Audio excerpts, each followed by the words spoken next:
ఈ నెల 15న తెలంగాణ కేబినెట్ సమావేశం కాబోతోంది. బీసీ రిజర్వేషన్ల అంశంతో పాటు స్థానిక సంస్థల ఎన్నికలపై కీలక చర్చ జరపబోతోంది. బీసీ రిజర్వేషన్ల అంశంలో హైకోర్టు తీర్పుపై ఎలా ముందుకెళ్లాలనే అంశంపై చర్చించబోతున్నారు. బీసీ రిజర్వేషన్ల అంశంలో హైకోర్టు స్టేపై సుప్రీంకోర్టుకు వెళ్లాలని ఇప్పటికే రేవంత్ సర్కార్ నిర్ణయించింది. స్పెషల్ లీవ్ పిటిషన్ దాఖలు చేయడానికి కసరత్తు చేస్తున్నారు.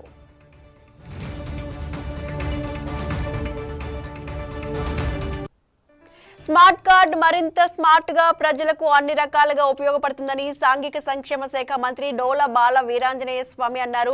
ఒంగోలు కలెక్టర్ కార్యాలయం దగ్గర స్మార్ట్ రేషన్ కార్డుల పంపిణీ కార్యక్రమంలో మంత్రి Swamy, MLA Damacharla Janardhan, collector Rajababu, mayor Gangada Sujatha పాల్గొన్నారు.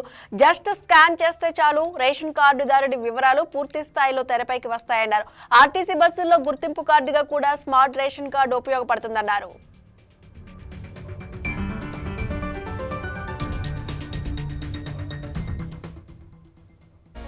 పెళ్లి కొడుక్కి హారతులతో అత్తమామలు స్వాగతం పలకడం ఓల్డ్ ట్రెండ్. పెళ్లి కూతురే పెళ్లి కొడుక్కి స్వాగతం పలకడం నయా ట్రెండ్.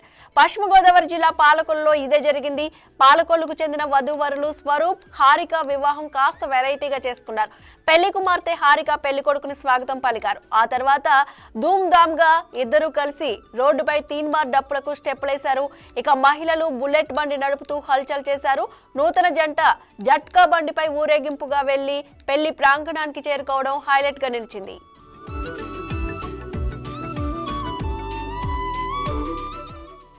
నందమూరి బాలకృష్ణ హైదరాబాద్ నుంచి శ్రీ సత్యసాయి జిల్లా హిందూపురం ఎమ్మెల్యే క్యాంపు కార్యాలయానికి చేరుకున్నారు. 3 రోజుల పాటు హిందూపూర్ నియోజకవర్గంలో పలు సమీక్షా సమావేశాల్లో పాల్గొంటారని అధికారులు తెలిపారు. ఇవాళ సాయంత్రం హిందూపురం ప్రభుత్వాసుపత్రిలో సమీక్ష నిర్వహించారు. అనంతరం R&B అతిథి గృహంలో ఏపీఐఐసి అధికారులు, కలెక్టర్ సిబ్బందితో పరిశ్రమల ఏర్పాటుకు సంబంధించిన భూములపై సమీక్ష చేశారు.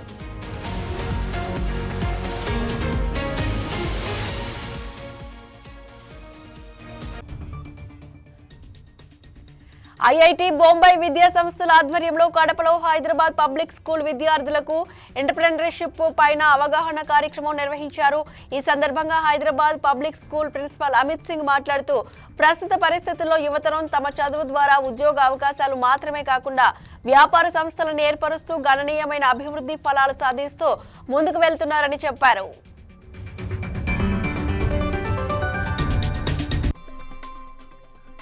బాపట్ల జిల్లా జేపంగ్లూరు మండలం కొండమంజులూరు గ్రామంలో మంత్రి గొట్టిపాటి రవికుమార్ పర్యటించారు. ముందుగా గ్రామంలో 65 లక్షలతో నూతనంగా నిర్మించిన సీసీ రోడ్లు, సైడ్ రైళ్లను మంత్రి గొట్టిపాటి రవికుమార్ ప్రారంభించారు.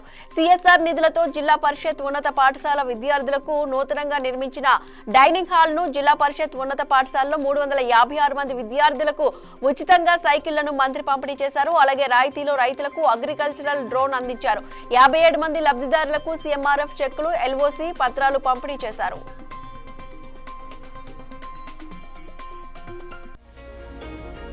జాతిపిత మహాత్మా గాంధీపై సినీ నటుడు శ్రీకాంత్ భరత్ చేసిన అనుచిత వ్యాఖ్యల వివాదం తీవ్ర రూపం దాల్చింది. ఈ వ్యాఖ్యలపై తీవ్ర ఆగ్రహం వ్యక్తం చేసిన కాంగ్రెస్ ఎమ్మెల్సీ వెంకట్ బల్మూరి సదరు నటుడిపై దేశద్రోహం కేసు నమోదు చేయాలని డిమాండ్ చేస్తూ పోలీసులకు ఫిర్యాదు చేశారు. ఆయన హైదరాబాద్లోని బషీర్బాగ్ సైబర్ క్రైమ్ పోలీసులను ఆశ్రయించి శ్రీకాంత్ భరత్ పై చట్టపరమైన చర్యలు తీసుకోవాలని కోరారు.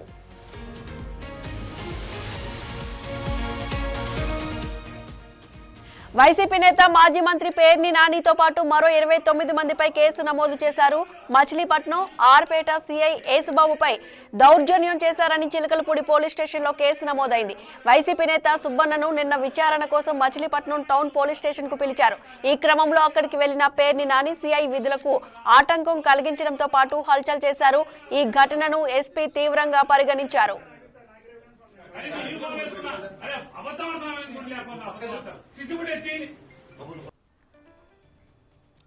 ఉప ముఖ్యమంత్రి పవన్ కళ్యాణ్ కాలుష్య నియంత్రణ మండలి అధికారులతో వీడియో కాన్ఫరెన్స్ నిర్వహించారు. కాకినాడ జిల్లా యంత్రాంగం సహా పలువురు అధికారులు ఈ సమీక్షలో పాల్గొన్నారు. ఉప్పాడ తీర ప్రాంతంలో మైనింగ్ కార్యకలాపాల వల్ల ఉత్పన్నమవుతున్న కాలుష్య సమస్యలు, సముద్ర జీవనంపై వాటి ప్రభావం, పరిష్కార మార్గాలపై సవివరంగా చర్చించారు. పొల్యూషన్ ఆడిట్ నిర్వహణలో అనుసరించాల్సిన విధి విధానాలను స్పష్టంగా వివరించారు.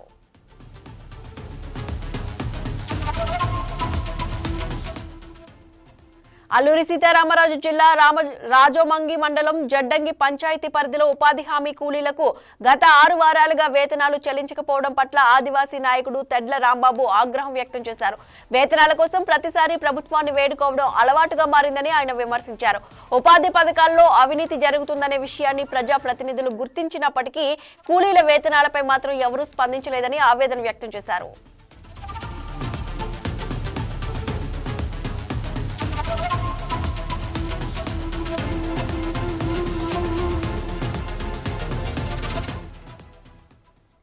విశాఖపట్నం త్వరలోనే డేటా హబ్ గా మారబోతోందని టీడీపీ రాష్ట్ర అధ్యక్షుడు పల్లా శ్రీనివాస్ అన్నారు. విశాఖలో సిపిఏఐ ఎడ్జ్ డేటా సెంటర్ కు శంకుస్థాపన చేస్తున్నామన్నారు. మంగళగిరిలో నిర్వహించిన మీడియా సమావేశంలో ఆయన మాట్లాడారు.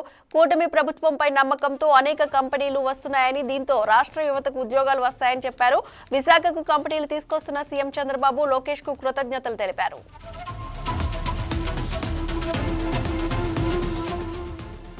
కల్తీ మద్యంపై ప్రభుత్వం కఠినంగా వ్యవహరిస్తోందని మంత్రి కొల్లు రవీంద్ర తెలిపారు. ఇప్పటి వరకు 14 మంది నిందితులను అరెస్టు చేసి ప్రధాన నిందితుడు జనార్దన్ ను కూడా కస్టడీలోకి తీసుకున్నామని ఆయన చెప్పారు. కల్తీ మద్యం నియంత్రణ కోసం సెబ్ను ఎక్సైజ్ శాఖలో విలీనం చేసి బలమైన ఎన్ఫోర్స్మెంట్ వ్యవస్థను ఏర్పాటు చేశామని వెల్లడించారు. ఏపీటీఏటీఎస్ యాప్ ద్వారా ప్రతి మందు బాటిల్ వివరాలను గుర్తించే సదుపాయం కల్పించామని చెప్పారు. 2019 వరకు నడిచిన బ్రాండ్ల పరిస్థితి గురించి జగన్ వివరణ ఇవ్వాలని డిమాండ్ చేశారు.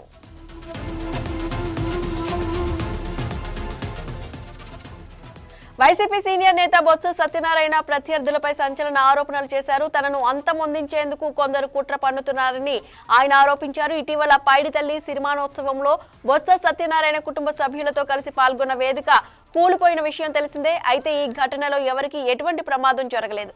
ఈ ఘటనపై ఆయన స్పందిస్తూ విజయనగరంలో మీడియా సమావేశంలో ప్రత్యర్థులపై ఆరోపణలు చేశారు.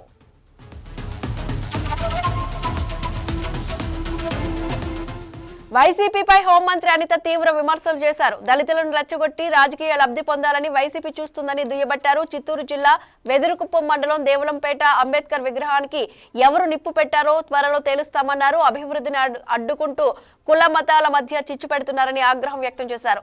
డాక్టర్ సుధాకర్ విషయంలో జగన్ ఎందుకు నోరెత్తడం లేదని ఆమె ప్రశ్నించారు.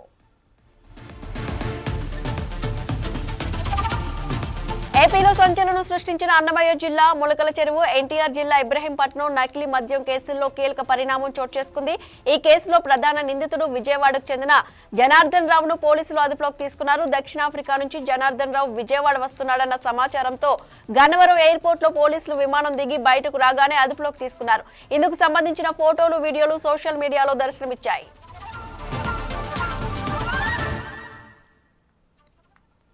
మంత్రి నారా లోకేష్ రేపు విశాఖపట్నంలో పర్యటిస్తారు. ఈ సందర్భంగా సిపిఏఐ ఎడ్జ్ డేటా సెంటర్ నిర్మాణానికి శంకుస్థాపన చేయనున్నారు. 1500 కోట్ల రూపాయల పెట్టుబడితో సివి టెక్నాలజీస్ సంస్థ ఈ కేంద్రాన్ని ఏర్పాటు చేయనుంది.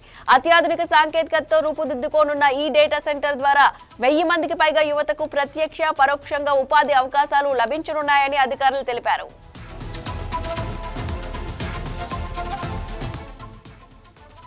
అనకాపల్లి జిల్లా నర్సీపట్నం పెదబొడ్డేపల్లి వైఎస్ఆర్సీపీ కార్యాలయంలో కోటి సంతకాలతో ప్రజా ఉద్యమం పోస్టర్ను మాజీ ఎమ్మెల్యే పెట్ల ఉమాశంకర్ గణేష్ ఆవిష్కరించారు. ఈ సందర్భంగా గణేష్ మాట్లాడుతూ జగన్ ప్రభుత్వంలో మంజూరైన మెడికల్ కాలేజీలను ప్రభుత్వమే నిర్వహించాలన్నారు. ప్రైవేటీకరణకు వ్యతిరేకంగా గ్రామస్థాయి నుంచి గవర్నర్ దృష్టి వరకు ఉద్యమం కొనసాగిస్తామని తెలిపారు.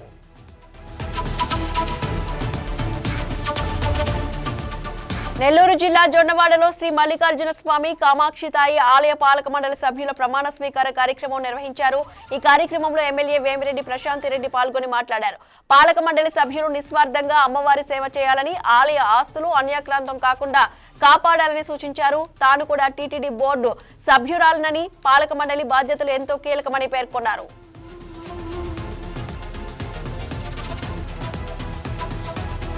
అనకాపల్లి ఎన్టీఆర్ మార్కెట్ యార్డులో నిర్వహించిన వ్యవసాయ మార్కెట్ కమిటీ చైర్మన్ గా పచ్చికూర రాము, డైరెక్టర్ల ప్రమాణ స్వీకారం చేశారు. ఈ సందర్భంగా ఎంపీ సీఎం రమేష్ మాట్లాడుతూ అనకాపల్లి మార్కెట్ కమిటీకి పూర్వ వైభవం తీసుకువచ్చేలా కృషి చేస్తామన్నారు. కూటమి పార్టీ నాయకులు కలిసే అభివృద్ధి సాధిస్తామన్నారు. ప్రతిపక్ష నాయకుడు జగన్మోహన్ రెడ్డి ఎన్ని పన్నాగాలు పన్నినా ఆంధ్రప్రదేశ్ అభివృద్ధిని అడ్డుకోలేరని తెలిపారు.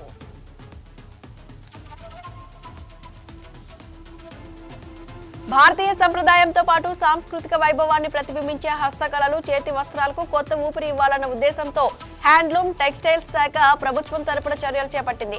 ఈ క్రమంలోనే విజయవాడలోని మేరీ స్టెల్లా ఇండోర్ స్టేడియంలో లేపాక్షి గాంధీ శిల్ప బజార్ ప్రారంభించింది. ఈ కార్యక్రమానికి రాష్ట్ర చేనేత ఔలి శాఖ మంత్రి Savita, AP handloom chairman Hariprasad, పలువురు ప్రజాప్రతినిధులు హాజరయ్యారు.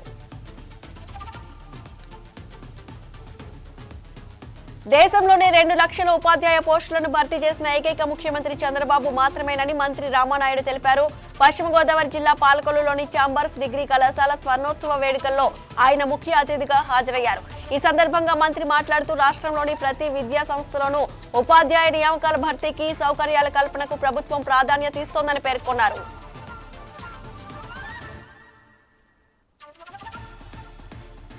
రాష్ట్రానికి పారిశ్రామికవేత్తలు క్యూ కడుతున్నారని ఎమ్మెల్యే బుచ్చయ్య చౌదరి తెలిపారు. విశాఖపట్నంలో గూగుల్తో సహా 3 డేటా సెంటర్లు రానున్నాయని పేర్కొన్నారు.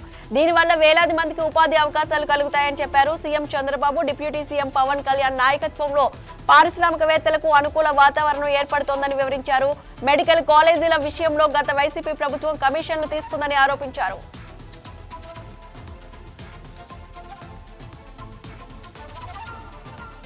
వైద్య సేవలతో పాటు అందాల రంగంలోనూ మెరుస్తోంది విశాఖపట్నం జిల్లా యువ వైద్యురాలు డాక్టర్ సృజనాదేవి. కోవిడ్ మహమ్మారి సమయంలో 30,000 మందికి పైగా రోగులకు వైద్య సేవలు అందించి భారత్ గౌరవ్ పురస్కారం అందుకుంది. వైద్యం చేస్తూ ప్రాణం విలువ తెలిసిందని, అందుకే సేవను జీవిత లక్ష్యంగా చేసుకున్నానని చెబుతున్న సృజన తన ఆసక్తికర రంగమైన ఫ్యాషన్లోనూ మెరిసి మిస్ వైజాగ్ 2025 టైటిల్ సాధించింది.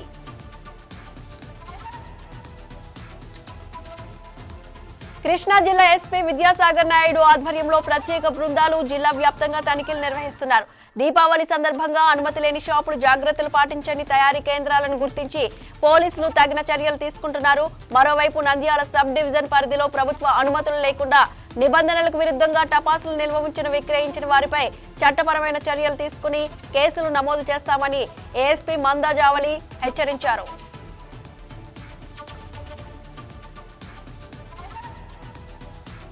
వందేళ్ల నాటి చీరకు కొత్త జీవితాన్ని అందించారు. సిరిసిల్ల నేతన్న పాతకాలపు అందాన్ని తిరిగి తెచ్చిన ఈ చీర వెనుక చేనేత కళాకారుడు హరిప్రసాద్ 60 రోజుల శ్రమ ఉంది.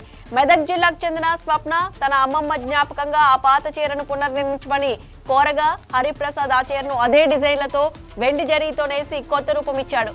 శతాబ్దం నాటి డిజైన్ కు ఆధునిక మెరుపు జోడించి చేనేత కళా నైపుణ్యాన్ని మరోసారి వెలుగులోకి తెచ్చాడు. హరిప్రసాద్ ఇలాంటి చీర నేయడం గర్వంగా ఉందని ఆయన ఆనందం వ్యక్తం చేశారు.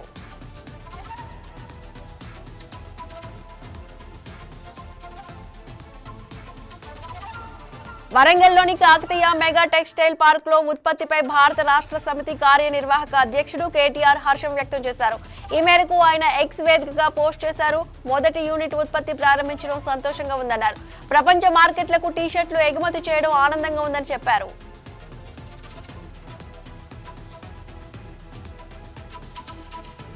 దేశం వికసిత్ భారత్ వైపు అడుగులు వేయడంలో రైతులు ముఖ్యమైన పాత్ర పోషిస్తున్నారని ప్రధాని మోదీ అన్నారు. భారత్ ఇతర దేశాల దిగుమతులపై ఆధారపడకుండా ఉండాలంటే కేవలం వరి, గోధుమ పంటలపైనే కాకుండా ప్రోటీన్ అధికంగా లభించే పప్పులకు సంబంధించిన సాగును మరింత పెంచాలని రైతులకు సూచించారు. ప్రపంచ మార్కెట్లకు ఎగుమతి చేసేలా వాణిజ్య పంటలను పండించాలన్నారు.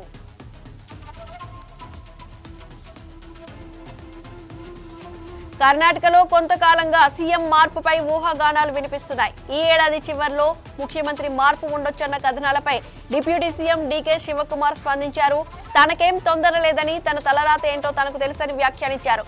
కొన్ని మీడియా సంస్థలు వాస్తవాలను వక్రీకరిస్తున్నాయని అసంతృప్తి వ్యక్తం చేశారు. 2.5 ఏళ్ల అనంతరం ముఖ్యమంత్రి పీఠం మార్పు ఉంటుందని కాంగ్రెస్ అధికారంలో వచ్చినప్పటి నుంచి ప్రచారం జరుగుతోంది.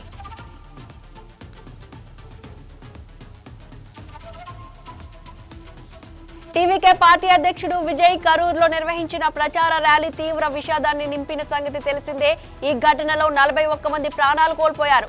ఈ నేపథ్యంలో విజయ్ భారీ భద్రత నడుమ బాధిత కుటుంబాలను కలవనున్నట్టు సంబంధిత వర్గాలు పేర్కొన్నాయి. బాధిత కుటుంబాలను వారి ఇళ్ల వద్ద కాకుండా ఓ ప్రత్యేక వేదికలో ఈ నెల 17వ తేదీన పరామర్శించనున్నట్లు అధికారులు వెల్లడించారు.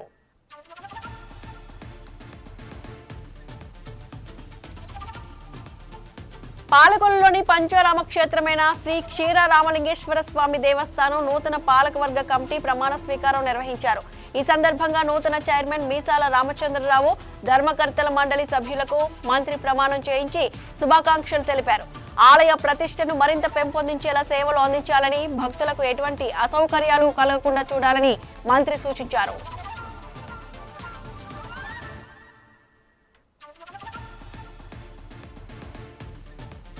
ప్రకాశం జిల్లా గిద్దలూరు పట్టణం 9వ వార్డు కుమ్మరి వీధిలో పెద్ద ప్రమాదం చోటు చేసుకుంది. ఇటీవల కురిసిన వర్షాల కారణంగా పాత మట్టి దంతలతో ఉన్న పైకప్పు తడిసిపోయి ఒక్కసారిగా కూలిపోయింది. ఇంటి యజమానురాలు పల్లె నాగలక్ష్మమ్మ ఆవరణలో నిద్రిస్తున్న సమయంలో ప్రమాదం జరగడంతో ప్రాణ భయంతో పరుగులు తీశారు. సుమారు 70,000 మేర నష్టం ఏర్పడిందని బాధితురాలు తెలిపింది.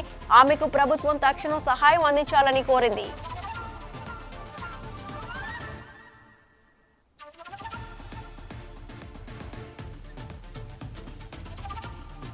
కృష్ణా జిల్లా గన్నవరం బాలుర ఉన్నత పాఠశాల క్రీడా ప్రాంగణంలో సౌత్ జోన్ ఖోఖో మహిళా పురుషుల విభాగాల ఎంపికలు ఆంధ్ర ఖోఖో సంఘం ఆధ్వర్యంలో నిర్వహించారు. ఆంధ్రప్రదేశ్లోని అన్ని జిల్లాల నుంచి 120 క్రీడాకారులు పాల్గొన్నారు.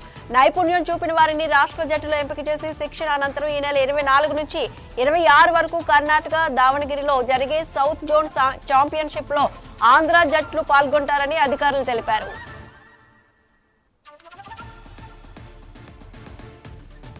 విఎంఆర్డీఏ సెంట్రల్ పార్క్ లో సుమారు 2 ఎకరాల స్థలంలో 3,50,00,000తో నిర్మించనున్న Yuvagalam anti drug glow theme park నిర్మాణ పనులకు శ్రీకారం పడింది.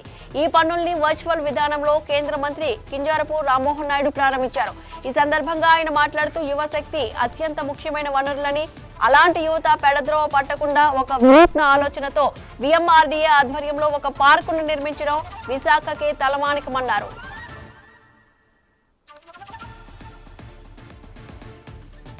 విశాఖపట్నంలోని విజ్ఞాన్ మహిళా ఇంజనీరింగ్ కళాశాలలో జాతీయ స్థాయి మహిళా tech fest tech rich 2025 sustainable future with green AI theme తో ఘనంగా ప్రారంభమైంది. ఫెస్ట్ ముఖ్య అతిథిగా శృతి సాహిని పాల్గొని మాట్లాడారు. విద్యార్థుల పరిశోధన, ఆవిష్కరణ ప్రాజెక్టులపై దృష్టి పెట్టాలని సూచించారు. 2 రోజుల పాటు project expo, coding, business idea, photography, short film, technical quiz వంటి కార్యక్రమాలు నిర్వహిస్తున్నారు.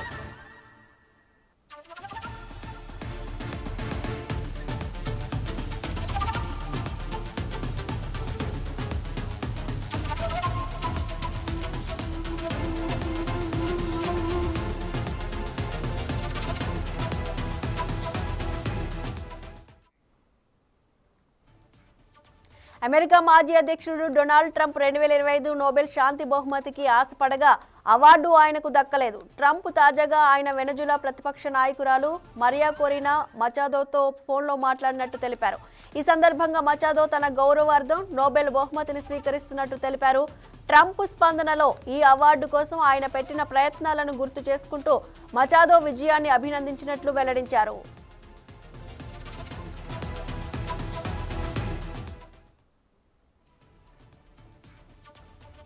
రియల్ ఎస్టేట్ సంస్థ ఎంబసీ గ్రూప్ ఢిల్లీకి చెందిన పీర్ సంస్థ ఎలైట్ మార్క్ తమ సిబ్బందికి ప్రత్యేక గిఫ్ట్ ప్రకటించారు.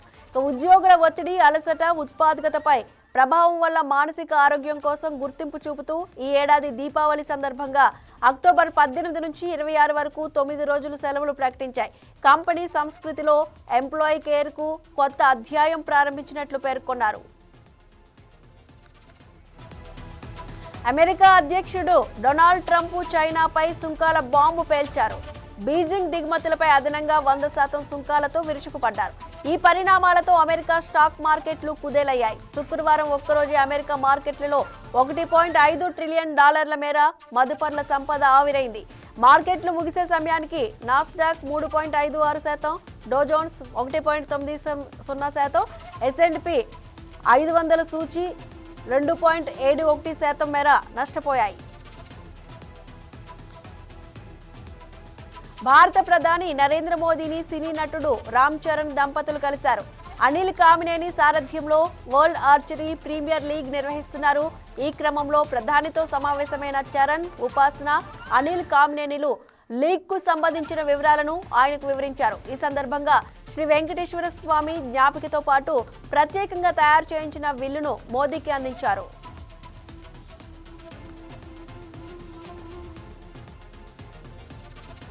సినీ హీరో సాయి దుర్గ తేజ్ హైదరాబాద్ లో సందడి చేశారు. జెడ్ ఆటో ఎక్స్పో 2025 కార్యక్రమానికి ఆయన ముఖ్య అతిథిగా హాజరయ్యారు. ఈ ఎక్స్పోలో వింటేజ్ కార్లు, జీపులు, పలు సినిమాల్లో కనిపించిన వాహనాలను ప్రదర్శనకు ఉంచారు. ఈ సందర్భంగా సాయి దుర్గ తేజ్ మాట్లాడుతూ బైక్ నడిపేటప్పుడు అందరూ ఖచ్చితంగా హెల్మెట్ ధరించాలని సూచించారు. హెల్మెట్ ధరించడం వల్లే తాను నేడు ప్రాణాలతో ఉన్నానన్నట్లు తెలిపారు. హీరో విజయ్ దేవరకొండ అభిమానులకు ఎదురుచూపులు ముగిశాయి. తన తదుపరి చిత్రాన్ని ఆయన అధికారికంగా ప్రారంభించారు. కొంతకాలంగా వినిపిస్తున్న ఊహాగానాలకు తెరదించుతూ ఈ సినిమాలో హీరోయిన్ గా స్టార్ నటి కీర్తి సురేష్ దాదాపు ఖరారయ్యారు. హైదరాబాద్ లో నిరాడంబరంగా జరిగిన ఈ సినిమా పూజ కార్యక్రమానికి కీర్తి సురేష్ హాజరు కావడంతో ఈ వార్తకు బలం చేకూరింది. ఈవెంట్ నుంచి బయటకు వచ్చిన ఫోటో ఒకటి ఇప్పుడు సోషల్ మీడియాలో వైరల్ అవుతోంది.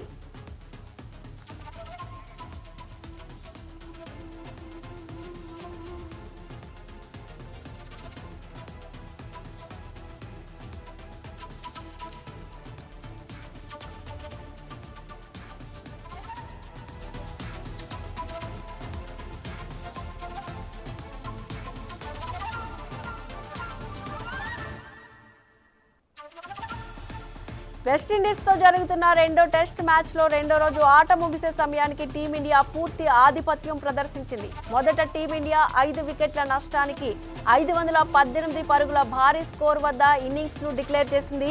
అనంతరం బ్యాటింగ్ కు దిగిన వెస్టిండీస్ 4 వికెట్ల నష్టానికి 140 పరుగులు చేసింది.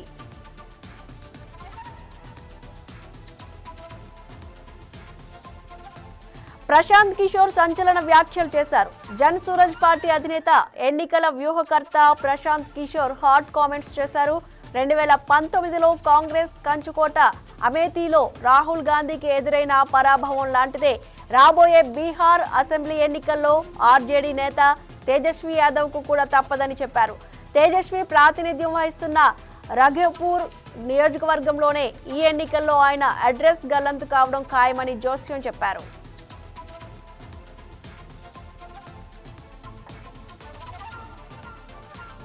సమస్యలను సామరస్యంగా చర్చించి పరిష్కరించుకోవడం సరైన మార్గమని Chimakurthi granite cutting and polishing units యజమానులకు మంత్రి కొల్లు రవీంద్ర సూచించారు. విజయవాడలోని R&B గెస్ట్ హౌస్ లో మంత్రిని Chimakurthi granite cutting and polishing units యజమానులు కలిశారు. గ్రానైట్ కటింగ్ అండ్ పాలిషింగ్ యూనిట్ల సమస్యలను పరిష్కరించాలని వినతి పత్రం అందించారు. ప్రస్తుతం ఒక్కో బ్లేడ్ కు నెలకు 35,000 వరకు సేనరేజీ చెల్లిస్తున్నామని వారు మంత్రికి తెలిపారు. అన్ని గ్రేడ్ల ముడి సరుకులకు కూడా ఒకే విధంగా సేనరేజీ చెల్లించడం ఆర్థికంగా ఇబ్బంది కలుగుతోందని, ఆ సమస్యను పరిష్కరించాలని మంత్రికి విన్నవించారు. అనంతరం మంత్రి మాట్లాడుతూ మైనింగ్ అధికారులు ముఖ్యమంత్రితో మాట్లాడి సమస్యను పరిష్కరిస్తానని హామీ ఇచ్చారు.